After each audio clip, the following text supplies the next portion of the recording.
Hello, friends, welcome back again. Another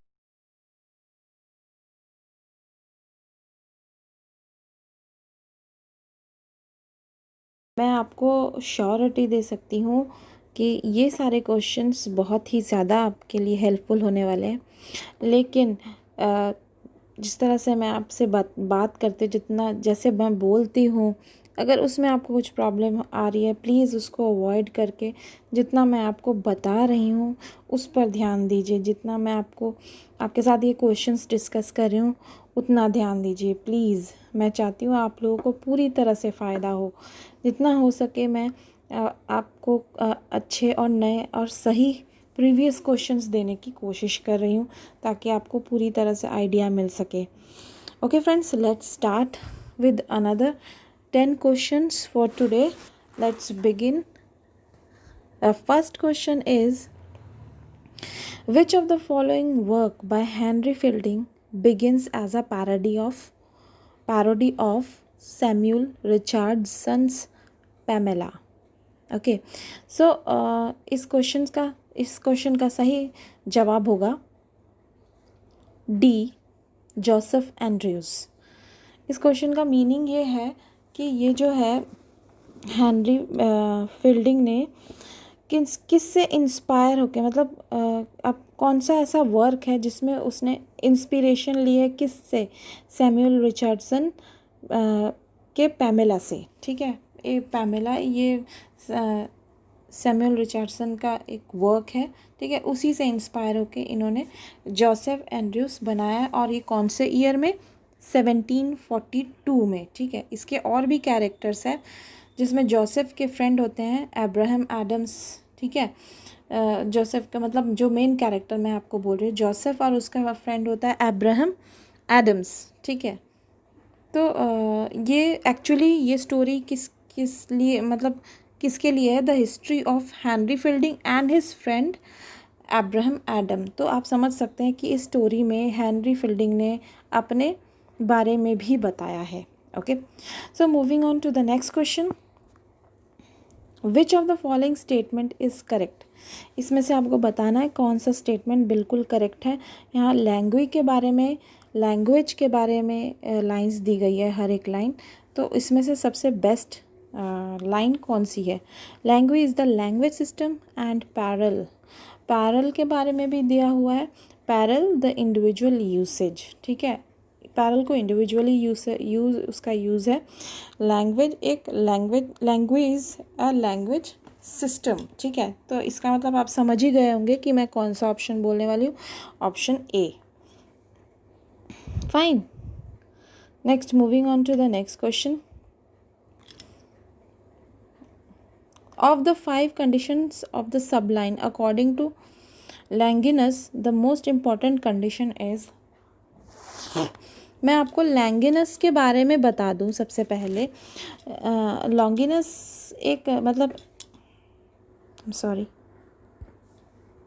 Longinus एक इंसान के बारे में, मतलब एक सोल्जर था, उनके बारे में बताया गया। रोमन सोल्जर था जिनका नाम मतलब किसी के सामने नहीं आया और वो 1st सेंचुरी में हुए थे। इन्होंने ही सबलाइन्स निकाली थी। The most important among the 5 सबलाइन sources, इन्होंने जो सबलाइन्स दी थी ये एक्चुअली एक लिटरेरी क्रिटिसिज्म है। ठीक है, मतलब हमारे अंदर moral, intellectual, metaphysical, aesthetic, spiritual, artistic चीज़ें होनी चाहिए। ये टर्म्स ये जो पर्टिकुलर टर्म है सबलाइन, ये this refers to the greatness beyond all possibilities. ठीक है, मतलब हर तरह से, मतलब हर अच्छाई की जो लिमिट होती है ना वो। ठीक है, तो the most important among the 5 sources, उन्होंने 5 सोर्स बताया है इस सबलाइन्स के। तो सबसे जो इम्पॉर्टेंट है that is a lofty cast of mind. मतलब आप समझ ही गए कौन सा option? C option, a lofty cast of mind. इसका मतलब होता है ग्रेट थॉट, मतलब आपकी सोच कैसी है, आपकी नीयत कैसी है, कैसे आपकी सोच जिस तरह से होगी आपके काम भी वैसे होंगे, आपके इरादे वैसे होंगे। तो हमेशा सोच अच्छी होनी चाहिए। सो मैं कोशिश करूँगी किसी और वीडियो में इन सब लाइन्स को डिस्कस करूँ। 5 सोर्सेज है जिसमें से सबसे important the lofty cast of mind that is great thought.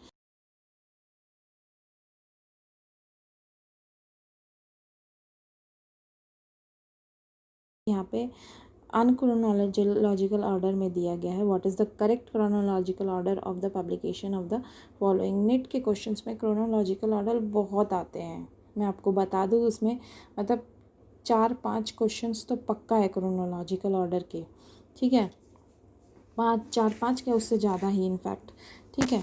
So let's see, यहाँ पे फर्स्ट है जर्मन ग्रामर, ठीक है, जैकब ग्रिम ने दिया। Comparative grammar of Sanskrit, Zend, Greek, Latin, Lithuanian, Gothic and German, ठीक है, ये फ्रेंड्स बोप ने दिया। An investigation into the origin of old Norse और आइलैंडिक लैंग्वेज, ये किसने दिया, Rask. Concerning the conjugation system of the Sanskrit language in comparison with those of the Greek, Latin, Persian and German language। Friends book ने again ये दिया, तो इसका correct form होगा C D A B, इस तरह से क्रोनोलॉजिकली चलेगा। पहले C आएगा, ठीक है, फिर D आएगा, फिर A आएगा, देन B आएगा। तो ये सब एक्सप्लेन करने में बहुत टाइम लग जाएगा, तो आप प्लीज़ इस वीडियो को पॉज करके आप अच्छे से इसको स्टडी करें, ठीक है, और इसके बारे में जानने की कोशिश करें।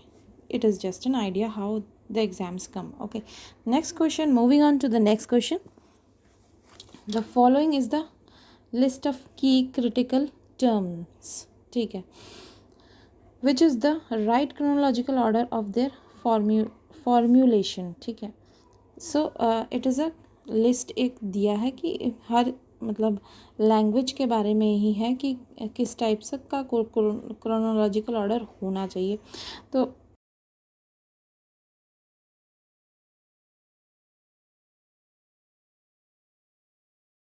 ABCD में से कौन सा है, ठीक है, तो मैं आपको पढ़ के बताती हूँ। Language the consciousness, difference, heresy of paraphrase, ठीक है, या the unconscious language the unconsciousness, ठीक है, difference the heresy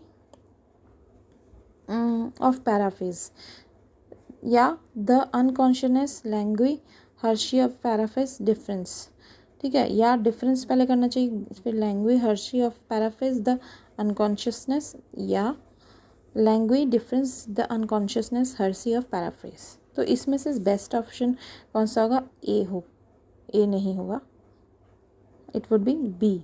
fine, sorry, I am very sorry, इसका आंसर होगा बी। सबसे पहले अनकॉन्शियसनेस, फिर लैंग्वेज, फिर heresy of paraphrase, then difference. Okay students, next question, which of the following characters in Shakespeare's lover, Shakespeare's का एक work है, उसमें कैरेक्टर है, कौन सा वर्क है, वर्क का नाम है लव्स लेबर लास्ट, ठीक है, ओवर यूजेस फॉर्मल लैटिनेट डिक्शंस, किस कैरेक्टर में मतलब लैटिनेट डिक्शन का ज़्यादा यूज़ हुआ है, ठीक है, फॉर्मल लैटिनेट डिक्शन का, तो वो होगा होलोफर्न्स। Okay, first A होलोफर्न्स। फाइन, तो मैं आपको बता दूं इनका जो ये वर्क है इट्स अ प्ले, ठीक है, इन द मिड ऑफ कौन सा ईयर, 1590s के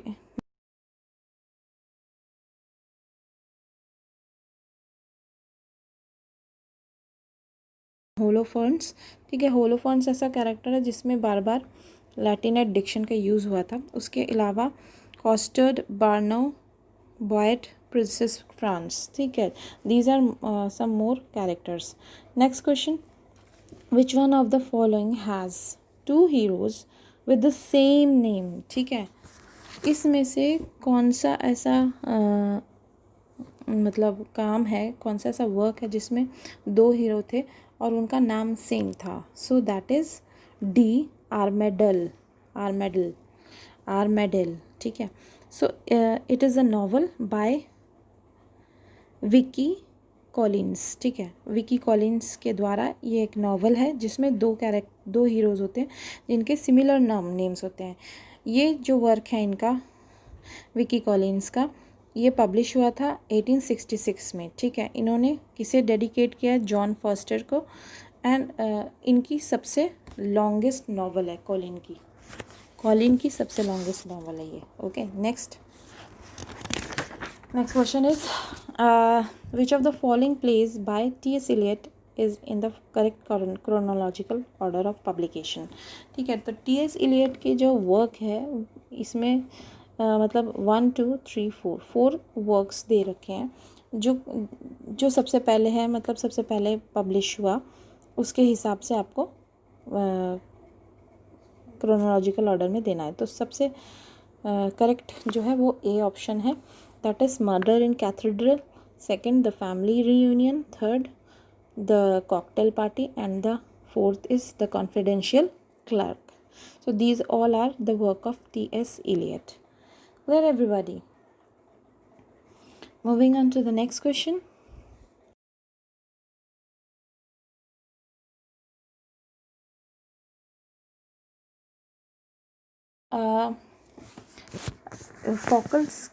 फॉकल्ट का जो व्यू है, विलियम फॉकल्ट, ठीक है, ही इज़ अ फिलोसफर, ठीक है। विलियम फॉकल्ट इज़ अ फिलोसफर, ठीक है। तो उनका जो व्यू है किसके ऊपर? नॉलेज के ऊपर।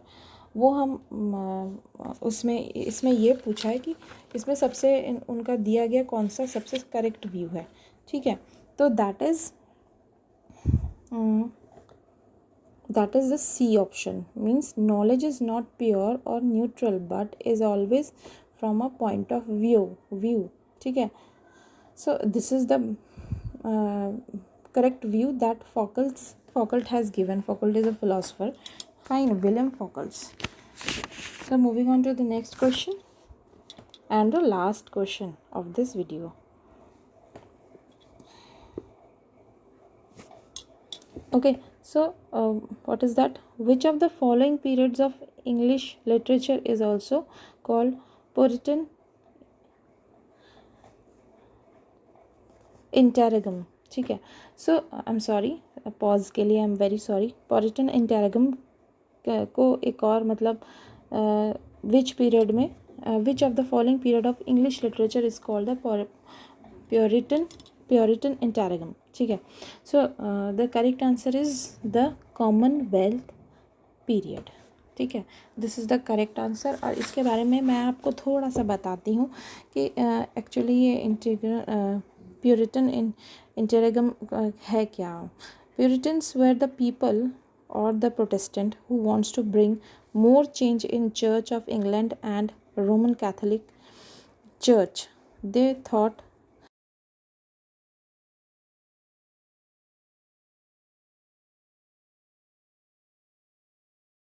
जब जो पोप्स होते थे वो अपना रूल चलाते थे अपने हिसाब से, सबको, सारे लोगों को चलाया करते थे। बाइबल में जो बिल्कुल सही तरीके से दिया जाता था वो ना बता के वो अपने फ़ायदे की चीज़ें ढूंढते थे।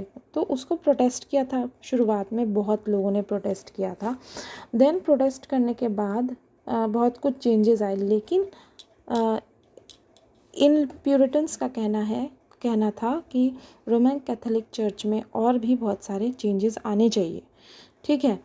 तो इसीलिए उन्होंने इस चीज़ को शुरू किया था ताकि और भी चेंजेस आए। तो ये कब हुआ था? Period interregnum is the period when it was the period of Charles one in 1649 and then the period of Charles two in 1660 his son, ठीक है। चार्ल्स वन के वक्त का ये टाइम है, मतलब उससे थोड़ा सा पहले से शुरू हो चुका था जब कोई किंग नहीं बना था, बट फिर उसके बाद चार्ल्स वन आने के बाद भी ये कंटिन्यू में रहा। So this is all about what is a Puritan interregnum and it is also called the Commonwealth period. So friends, that's all for today. Have a very nice day, ठीक है। And please share this video ताकि और लोगों को भी फ़ायदा हो। बेशक मैं अच्छे से नहीं बोल पाती होंगी, बट ये क्वेश्चंस आप लोगों के लिए बहुत इम्पॉर्टेंट है। सो स्टे ट्यून्ड, मैं रोज़ आपके लिए 10 क्वेश्चंस और लेके आऊँगी, ठीक है। प्रैक्टिस करते रहिए, पढ़ाई करते रहिए मन लगा के। God bless you, good bye for now.